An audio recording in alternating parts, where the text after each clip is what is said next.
Well, hey everybody, and welcome to our very first kind of maiden voyage episode of Kenn's Guitars. And I think the name is pretty self-explanatory. In this series, we're going to go through Kenn's extensive guitar collection, kind of builder by builder, and discuss why he has the guitars he has, what he likes about them, what he uses, one guitar for versus the other, talk about the build, talk about the quality. So today we're going to start looking at some guitars by Bill Kelday, which we have here, and these are from Scotland. So I guess, Ken, I'll first ask you, when did you first encounter Kelday guitars? What was that like? And when did you know, shoot, I got to get one or two of these? Actually, this one right here is a triple O that was part of what they called the Heidelberg Quartet. And Heidelberg was a pretty known guitar festival in California. And I believe that's the only time Bill Kelday came to the States, and he came to show a quartet of his instruments. So in the quartet was a triple O, which is sitting right here. That's number 1 of 4. Okay. And there was a Brazilian rosewood OM Tours made out of yew, which is just beautiful. I would love to track that one down. And I believe the 4th one was a baritone. So it was one of those deals I couldn't make it out to the festival because my grandson was born with a heart defect real close to that, and we had a lot of family issues going on. Yeah.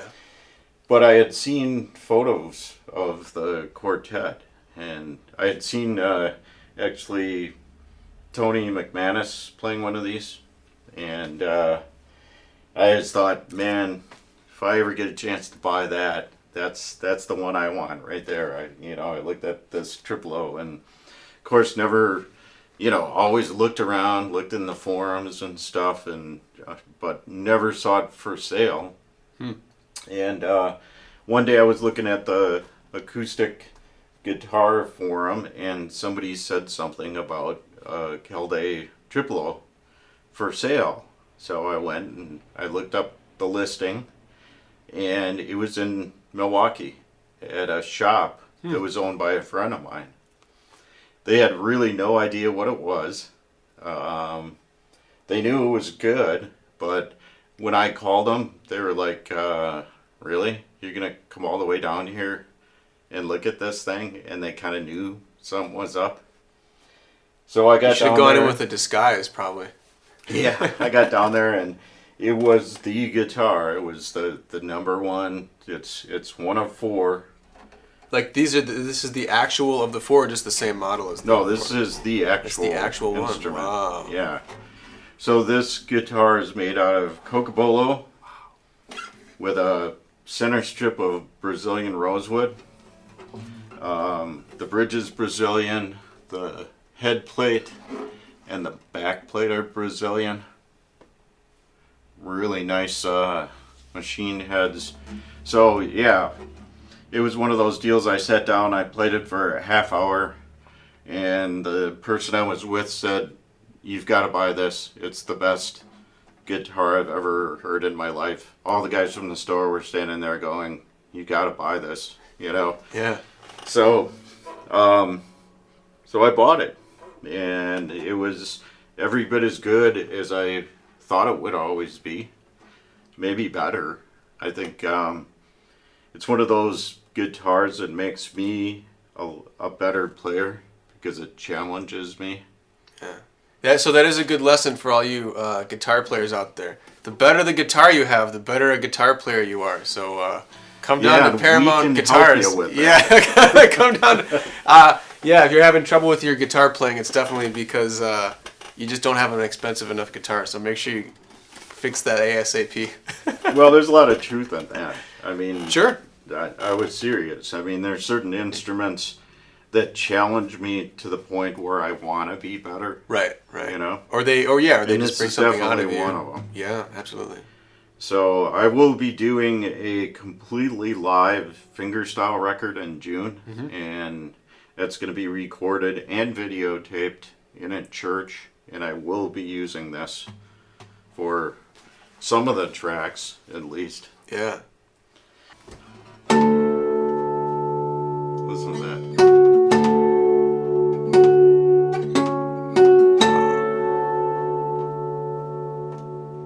That's something. That's really something. So this is a 12 fret triple O. It's a very unique instrument because you kind of get, you know, the large bout is big enough where you get a lot of bottom end and a lot of punch and volume. It's great for Celtic music, but I use it mainly for fingerstyle. But the 12 fret gives you a little bit more mid-range. It's a little bit tighter sounding, which is why people like these, I think. Sure. So it's a lifetime instrument for me. They'll probably throw it in the hole with me, or my grandchildren will end up with it. But just an absolutely amazing guitar. And Yeah.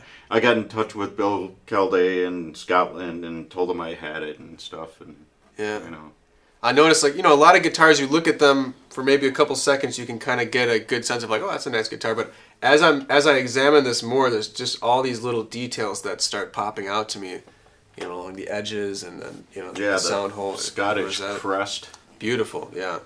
And it's got the sapwood in the middle of the head plate that goes right through the crest. Yeah.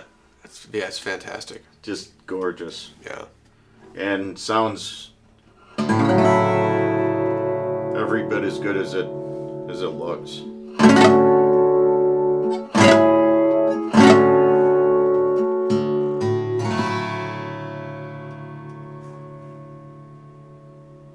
Great. Let's So talk. then- Oh yeah. Let's go to the other one. years later, like about 3 years later, I saw. First of all, there's only been a handful of these that have come in to the U.S., so there's not a lot of them around. So when I see them, I'm usually pretty excited about seeing them. Oh yeah. And I have seen the OM from the quartet for sale several times, and it's probably just a wonderful instrument, but I've got a lot of OMs, so Yeah. I like that these triplos are a little more unique. So this one turned up on one of the forums again, and this also is a triple O 12 fret, and this one's got kind of a unique story in, as the story goes anyway, in Okay. that the top was the cedar. This is cedar mahogany, and the mahogany was actually taken from a pub that was taken down in the UK. So this is really old wood. Wow. You can always tell, like the older wood, it's probably a Honduran. It's got that sort of orangish tint to it. African mahogany and other types, other species don't tend to have as much of that orangey tint to it. Yeah. The cedar was apparently taken from a bridge somewhere in the U.S.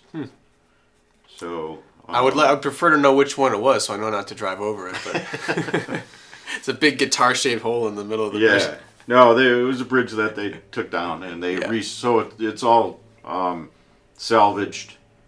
You know. Yeah, wood. that's beautiful. Also a Brazilian rosewood bridge. Yeah, just a really nice warm.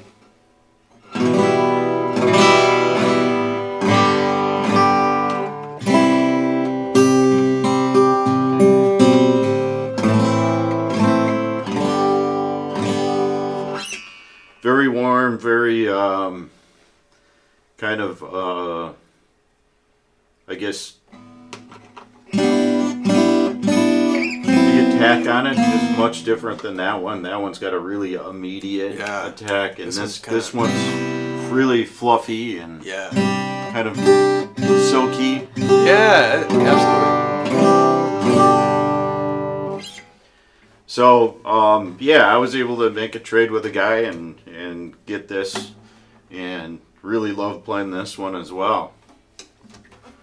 So, like I said, there's only been a handful of these guitars that have made it to the U.S., and I'm really happy to have two of them. Nice. So you kind of covered this a little bit, kind of as you were going over the guitars, but what is it about the Kelday guitars? What is it that makes a Kelday guitar versus a House or a, Ferk or any other sort of guitar we'd be dealing with? Well, it's got a very distinctly European sound. Yeah. And look too, for sure. And that means a lot of stuff. It's a little bit subjective, but I guess the tighter sort of puffed up mid-range is one of the things that seems to be a little bit of a characteristic of a lot of European instruments. This guy, Bill Kelday, was actually predominantly a classical maker. So hence the headstock. Yeah, and if you look, you can probably see a little better here. It's got a bigger neck plate, almost kind of like a classical would have. Okay. Not really, a proper Spanish heel, I don't think, but that kind of idea. And so it's got a little bit of that, vibe that you would get from a really high-end classical, but I don't know. There's a voice in these instruments that's different from the American stuff. It's different from the Irish guitars. It's different from, we carry a lot of Canadian stuff, and they all sort of have their own thing. And this whatever this thing is, I really like it. It's just got a voice that I really enjoy, and like I said before, it really challenges me. Great.